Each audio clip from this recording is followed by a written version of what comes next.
ఇక Tanugula check dam blast వెనుక రాజకీయ కుట్ర ఉందని జలవనరుల అభివృద్ధి సంస్థ మాజీ చైర్మన్ వి ప్రకాష్ ఫైర్ అయ్యారు.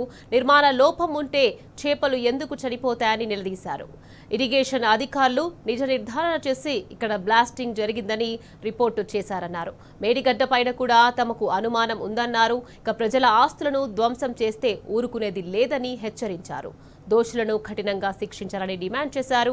ఈ సందర్భంగా పెద్దపల్లి జిల్లా తనుగుల వద్ద కూలిన చెక్ డ్యాంను వి ప్రకాష్ పరిశీలించారు. ఈ చెక్ డ్యామ్ బ్లాస్ట్ అయిన తర్వాత పత్రికల్లో వార్తలు వచ్చాయి. అదేవిధంగా ఎఫ్ఐఆర్ కాపీని కూడా మేము చూసిన తర్వాత ఇది Peddapalli MLA statement, Bandi Sanjay statement కూడా చూసిన తర్వాత మరి బండి సంజయ్ గారు అన్నట్టు, ఎమ్మెల్యే గారు అన్నట్టు ఇది నిర్మాణ లోపమా లేదంటే ఇది బ్లాస్టా? ఎందుకంటే ఇంజనీర్ స్పష్టంగా బ్లాస్ట్ అని చెప్తున్నారు. ఎగ్జిక్యూటివ్ ఇంజనీర్ అట్లా చెప్పారు. జరిగిన రోజు రవి అని ఇక్కడ ఉన్న ఇంజనీర్ కూడా అదే రిపోర్ట్ ఇచ్చారు. ప్రజలు కూడా పెద్ద శబ్దంతో ఇది బ్లాస్ట్ అయిందని చెప్పారు. సరే, నిజాలు ప్రజలకు తెలపాల్సిన రిటైర్డ్ ఇంజనీర్స్ కానీ, మేధావులు కానీ, ప్రొఫెసర్స్ కానీ, జర్నలిస్టుల మీద ఉంటుంది. కాబట్టి ఈ 4 రంగాలకు సంబంధించిన కొంతమంది ముఖ్యమైన వ్యక్తులను చూసిన తర్వాత మాకు అనిపించింది ఏంటంటే ఒక్క సెకండ్ కూడా అనుమానపడాల్సిన అవసరం లేదు, ఇది ఖచ్చితంగా బ్లాస్ట్ అని చెప్పి మా వెంట ఉన్న ఇంజనీర్స్ కూడా అదే నిర్ధారణకు వచ్చారు. మాకు కూడా అదే కళ్ళ ముందు కనబడతా ఉన్నది. ఒకవేళ కనుక అది కుంగినట్టయితే, కూలినట్టయితే శిథిలాలు ముందుకెళ్తాయి తప్ప ఎగిరి వెనకకు పడవు.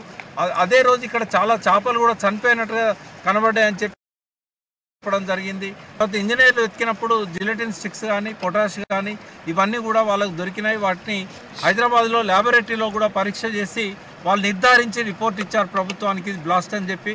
కాబట్టి అనుమానాలకు ఎటువంటి అవకాశం లేదు, ఆస్కారం లేదు, తావు లేదు. ఆ దోషులను వెతికి పట్టుకొని శిక్షించాలి. ఇక్కడ బ్లాస్ట్ చేసే అవసరం రైతులకైతే ఉండదు. కేవలం ఇసుక మాఫియాకు మాత్రమే ఇక్కడ బ్లాస్ట్ చేసే అవకాశం ఉంటుంది. ఎందుకంటే నీళ్లు ఉన్నట్టయితే ఇసుకను తీసుకుపోలేరు. కాబట్టి దీన్ని బ్లాస్ట్ చేసి వాళ్ళు తీసుకుపోయే ప్రయత్నం చేశారు. గతంలో కూడా మేడిగడ్డ విషయంలో కూడా మాకు అనుమానాలు ఉన్నాయి.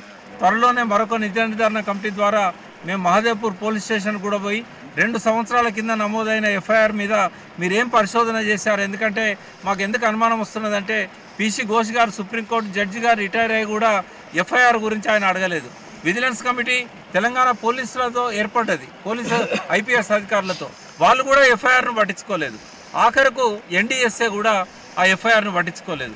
ఇంత విమర్శలు వచ్చిన తర్వాత కూడా, బాంబు ప్రమాదంతో జరిగిందని చెప్పిన తర్వాత కూడా ఈ రోజు వరకు ఎఫ్ఐఆర్ను వాళ్ళు పట్టించుకోలేదు. రేపు తనుగుల ఎఫ్ఐఆర్ కూడా గదే గతి పడుతుంది. వీటి మీద వెంటనే చర్య తీసుకోవాలని మా నిజ నిర్ధారణ కమిటీ ఇది బ్లాస్ట్ అనే నాకు రావడం జరిగింది.